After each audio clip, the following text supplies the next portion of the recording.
UP में योगी सरकार ने गैर सरकारी मदरसों के सर्वे का फैसला क्या किया, मौलाना और मौलवियों में खलबली मच गई। इस फैसले के विरोध में यह कहा जाने लगा कि इससे मदरसों को शक की निगाह से देखा जाएगा। जमीयत उलेमाए हिंद ने आज दिल्ली में 150 से ज्यादा मदरसा संचालकों के साथ एक बैठक की। कहा कि अगर सर्वे गलत तरीके से होगा तो विरोध किया जाएगा। ओवैसी पहले ही इस सर्वे को छोटा एनआरसी बता चुके हैं, लेकिन सवाल यह है कि मदरसे का सर्वे करवाने में किस बात का डर है।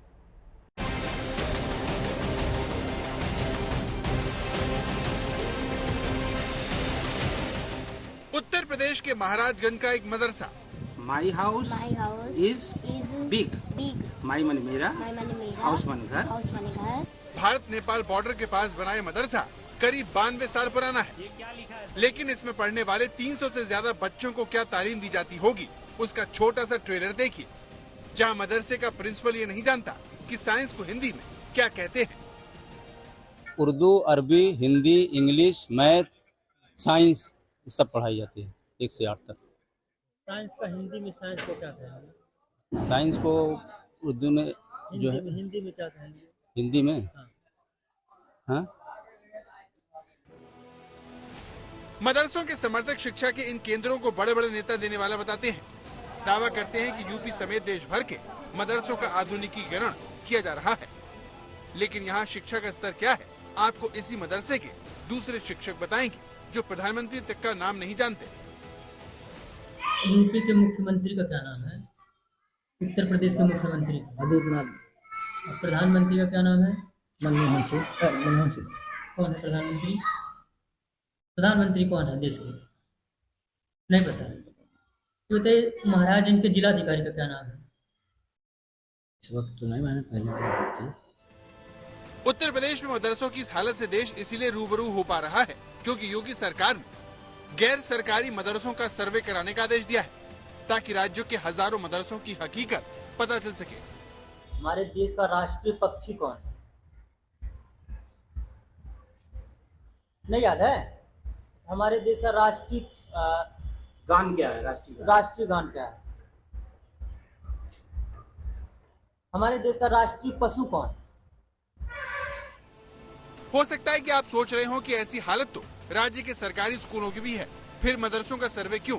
तो इसका जवाब अवैध मदरसों में होने वाली गतिविधियों पर रोक लगाना है, क्योंकि जिस तरह से असम के कई मदरसों का कनेक्शन आतंकवादियों से जुड़ा मिला, उसके बाद यूपी सरकार इस कार्रवाई को जरूरी बता रही है, लेकिन फिर भी सरकार के इस एक्शन पर सियासत हो रही है।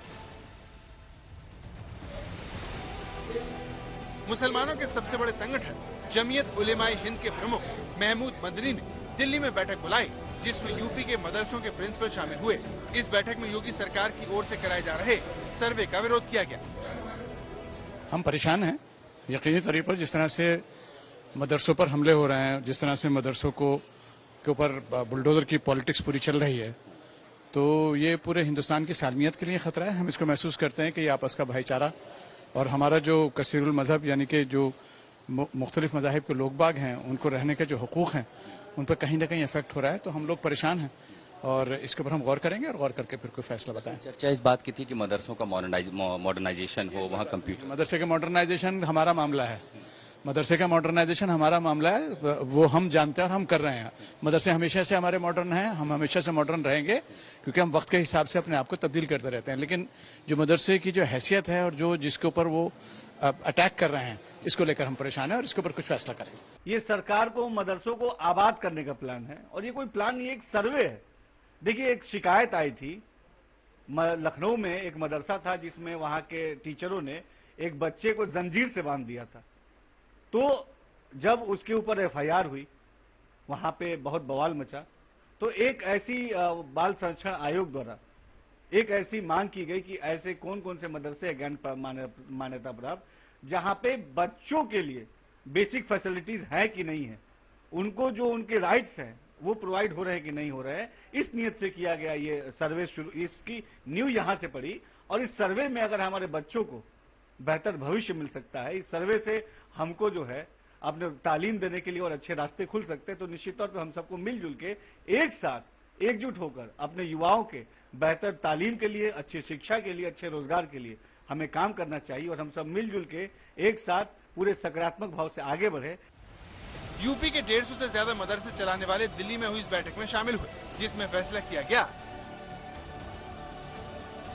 कि इस मुद्दे को लेकर योगी सरकार से मुलाकात कर बातचीत की जाएगी। एक स्टीयरिंग कमेटी बनेगी जो मदरसों से जुड़े सभी मामलों को देखेगी, जिसमें महमूद मदनी, अरशद मदनी, नियाज फारूकी, हकीमुद्दीन कासमी और दारुल उलूम के मोहतमिम अब्दुल कासिम नोमानी समेत 12 लोग हैं। इसके अलावा लोगों को जागरूक भी किया जाएगा कि मदरसे देश की संपत्ति है, न कि बोझ। योगी सरकार ने राज्य के सभी गैर मान्यता प्राप्त मदरसों के सर्वे का आदेश दिया है, जिसकी रिपोर्ट सभी जिलाधिकारियों को 25 अक्टूबर तक जमा करानी है। मदरसों में सर्वे कराने की एक बड़ी वजह वहां पर होने वाली गतिविधियां हैं। इसी साल मई महीने में लखनऊ के एक मदरसे में 2 बच्चों को बुरी तरह से पीटा गया। बच्चों ने जब मदरसे की दीवार फांदकर भागने की कोशिश की तो उन्हें जंजीर से बांध दिया गया। पुलिस ने बच्चों को छुड़ाया और मौलवी को हिरासत में ले लिया। करीब 1 साल पहले 27 सितंबर को अलीगढ़ में सनसनीखेज मामला सामने आया। बच्चों को लोहे की मोटी मोटी जंजीरों से जकड़ कर रखा गया। सरकार कहती है कि ये घटनाएं मदरसों की हालत का अंदाजा देती हैं। इसी आधार पर योगी सरकार ने निजी फंडिंग से चलने वाले गैर सरकारी मदरसों का सर्वे का काम शुरू कर दिया है। लेकिन जमीयत उलेमाए हिंद के अध्यक्ष महमूद मदनी इस कदम को मदरसों को बर्बाद करने वाला बताते हैं। वहीं सरकार की दलील है कि वो बस गैर सरकारी मदरसों की हालत का पता लगाना चाहती है कि आखिर अंदर क्या चल रहा है। लेकिन ओवैसी जैसे नेताओं को सरकार की नीयत में खोट दिख रही है। मदरसा एजुकेशन बोर्ड अलग है, ये प्राइवेट मदरसे हैं जो भारत के संविधान के आर्टिकल 30 के तहत मुझे खोलने का पूरा इख्तियार हासिल है। आप उसमें इंटरफेयर नहीं हो सकते। आपको कोई राइट नहीं सरकार को इंटरफेयर करने का। उसमें आप क्यों करेंगे? क्या पैसे ले रहे? क्या आपसे कुछ ले रहे कर रहे? ये हम मदरसा हमारा है। अब ये छोटा एनआरसी है, मैं तो कहूंगा ये इस मामले में जबरदस्ती नहीं की जानी चाहिए। ये अपील करते हैं, विनती करते हैं, हाथ जोड़ के अपील करते हैं। जबरदस्ती नहीं की जानी चाहिए, बल्कि बातचीत के जरिए से जो भी इश्यूज हैं उसको हल करने के लिए तैयार। मदरसों पर यह जंग सरकार की नीयत को लेकर है। मुस्लिम संगठनों का आरोप है कि सरकार जानकारी जुटाकर उसका इस्तेमाल उनके खिलाफ करने वाली है। वहीं योगी सरकार का कहना है कि उसका इरादा मदरसों को आधुनिक बनाने पर है, क्योंकि सवाल बच्चों के भविष्य का है। ये बताइए, हमारे देश का राष्ट्रीय पशु कौन है? क्या नाम है हमारे देश के राष्ट्रीय पशु का? नहीं आता। संडे का स्पेलिंग बताओ बेटा।